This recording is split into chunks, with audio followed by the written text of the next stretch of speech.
Goeienaand gemeente en baie welkom by ons aandedediens.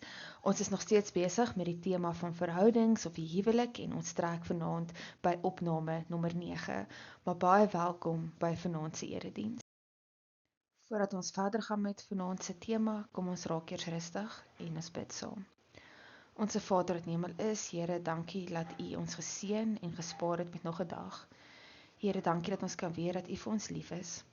Maak dit nou rustig in ons harte en wees met ons. Mag die genade van ons Here Jesus Christus, die liefde van God en die gemeenskap van die Heilige Gees met u elkeen wees en bly. Amen. Gemeente, die tema vir vanaand is kommunikasie as fondasie. Maar voordat ons dieper in hierdie tema gaan indelf, kom ons lees eers saam. Ons lees vanaand saam met Matteus 7 vers 24 tot 29. Elkeen dan wat hierdie woorde van my hoor en daarvolgens handel, kan vergelyk word met 'n verstandige man wat sy huis op 'n rots gebou het. Die stortreën het geval en vloedwaters het afgekom. Winde het teen daardie huis gewaai en daaraan geruk, en tog het dit nie ingestort nie, want die fundament was op rots. En elkeen wat hierdie woorde van my hoor en nie daarvolgens handel nie, kan vergelyk word met 'n dwaas wat sy huis op sand gebou het. Die stortreën het geval, vloedwaters het afgekom, winde het teen daardie huis gewaai en daarin geruk, en die huis het ingestort en is heeltemal verwoes. Toe Jesus klaar gepraat het, was die skare verbaas oor sy onderrig, want hy het hulle geleer soos 'n man met gesag en nie soos hulle skrifgeleerders nie. Tot sover. Gelukkig is elkeen wat die woord van God hoor en daarvolgens lewe. Dink vir 'n oomblik aan jou huis en hoe dit lyk. As ek my huis nou aan julle moes beskryf, sou ek seker eers begin het met waar dit is. Dan dalk die kleur van die huis, die ontwerp, hoeveel slaapkamers. Maar die laaste ding wat ek seker sal noem, is hoe die fondasie van my huis lyk. Want om eerlik te wees, ek het geen idee nie. Maar in werklikheid is die fondasie van my huis belangriker as enige van die bogenoemde dinge. Wanneer 'n bouer begin om 'n huis te bou, is die grou van die fondasie die eerste ding wat gedoen moet word. As 'n bouer net die huis op die grond sou bou sonder om fondasie te grou, sal die natuur die huis vinnig tot niet maak. Die grond sal dalk begin skuif en so die huis in mekaar laat tuimel. Om die gelykenis beter te verstaan, moet ons die volgende in ag neem. Die gelykenis beskryf die bou van 2 huise. Daar word nie aandag gegee aan die bouwerk self nie. Die aandag word gefestig waar die huise gebou word, die een op rots en die ander op sand. Om 'n huis op rots te bou, om fondasie op rots te lê, is baie harde werk. Om op die sand te bou, is baie makliker. Maar om op sand te bou, laat die huis vinnig kantel. Dink maar daaraan as jy by die see is en jy bou 'n sandkasteel. Met die eerste golf is daardie kasteel weg. Hoekom is dit belangrik dat jou huis op die regte fondasie gebou word? Wel, in vers 25 staan daar, die stortreën het geval, vloedwaters het afgekom, winde het teen daardie huis gewaai en daarin geruk, en tog het dit nie ingestort nie, want die fundament was op rots. So die vraag dan, op watter fondasie bou jy? Ons elkeen is besig om iets met ons lewe te bou. Elkeen van ons spandeer ons tyd om geld en energie en ons gedagtes om ons lewe te bou. En dan die vraag, op watter fondasie bou ons? Ons verhoudings en ons huwelike. Die belangrikste fondasie as rots waarop ons verhoudings kan bou, is Jesus Christus. Dit is waar ons begin. Maar wat sal die volgende bousteen van hierdie fondasie in verhoudings wees? Wel, die antwoord, kommunikasie. Dink vir 'n oomblik aan jou huwelik of die verhouding waarin jy staan.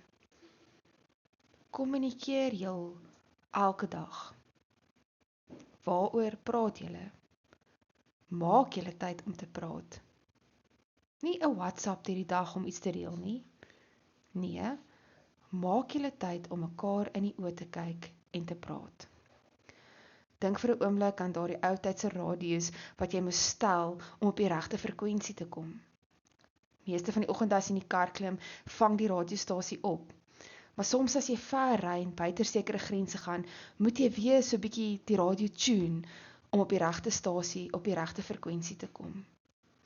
Is jy en jou huweliksmaat of die persoon met wie jy in 'n verhouding staan op dieselfde bladsy? Is julle op dieselfde frekwensie? Enigste manier hoe jy dit kan regkry is om elke dag te kommunikeer. Ja, elke dag te kommunikeer. So dan kan die vraag gevra word: hoekom is kommunikasie belangrik? Hoekom is dit belangrik om op dieselfde frekwensie te wees? Wel, dit is die hartklop van 'n gesonde huwelik of verhouding. Dit bou vertroue, voorkom misverstande en versterk emosionele intimiteit. Naas jou fondasie op Jesus Christus is kommunikasie een van die belangrikste fondasies van enige verhouding. Die vraag kan miskien gevra word: wat is dan die gevare van swak kommunikasie? Hoekom is dit dan so belangrik dat ons moet kommunikeer? Wel, die gevare van swak kommunikasie is misverstande. As jy nie elke dag praat nie, gaan daar misverstande wees. Afstand. Hoe het jy 'n goeie verhouding as jy nie praat nie? Onopgeloste konflik, radeloosheid. Hierdie is alles maar net dinge wat gebeur wanneer ons nie met mekaar kommunikeer nie. Maar dan is daar altyd daai hoe-vraag. Hoe kry ons dit reg om te kommunikeer? Hoe kry ons dit reg om hierdie bousteen of hierdie fondasie van kommunikasie reg te kry? Dit is eintlik baie eenvoudig. Die eerste ding is, stel tyd op sy vir gesprekke sonder enige afleidings elke dag. Ek herhaal, stel tyd op sy vir gesprekke sonder enige afleidings elke dag. Luister na mekaar. Kommunikasie kan baie meer effektief wees as beide partye seker maak dat hulle luister. Dit is een ding om te hoor, dit is 'n ander ding om te luister. Wanneer jy kommunikeer, sorg dat jy op dieselfde bladsy is van die doel van die gesprek en begin die gesprek met dit wat jy graag sal wil bereik. Kommunikeer aan jou maat wanneer iets vir jou belangrik is, sodat hulle weet om te fokus. Ek wil herhaal, wanneer jy kommunikeer, sorg dat jy op dieselfde bladsy is. Soms kom ons by die huis en een van die partye is reg om dadelik te begin praat en die ander party het dalk 'n baie lang dag by die werk gehad en wil net vir 'n oomblik sit. Wanneer jy dan net gaan begin praat, gaan die ander party nie hoor nie.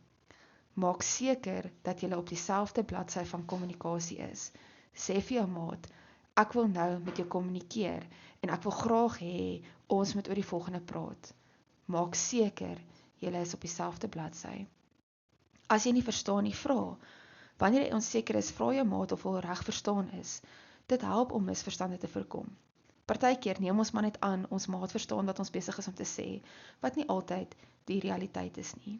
So, hierdie is net vinnige basiese riglyne vir goeie kommunikasie. Maar probeer dit. Stel elke dag tyd op sy, luister mekaar, maak seker jy is op dieselfde bladsy en vra en maak seker as jy nie verstaan nie. Dit is eenvoudig om te kan sê dat die fondasie van 'n huis is goeie kommunikasie. Maar dit is harde werk. Eerstens, soos ek gesê het in die begin, is die fondasie van enige verhouding, van enige huwelik, gebou op ons Here Jesus Christus. Daarsonder kan ons nie. Maar 'n volgende bousteen van 'n huwelik, van 'n verhouding, vir 'n goeie fondasie, is kommunikasie. Maak tyd om te praat elke dag. Maak seker dat jou huis op kommunikasie gebou word. Dit sal 'n reuse verskil in jou huwelik maak. Gaan hierdie week uit en probeer om elke dag mekaar in die oë te kyk en te kommunikeer. Ek sluit af met die volgende seëngroet. Jesus rots, my hoop vir ewig. Veilig kan ek op U bou. U is Heer, my anker stewig. Vas kan ek op U vertrou.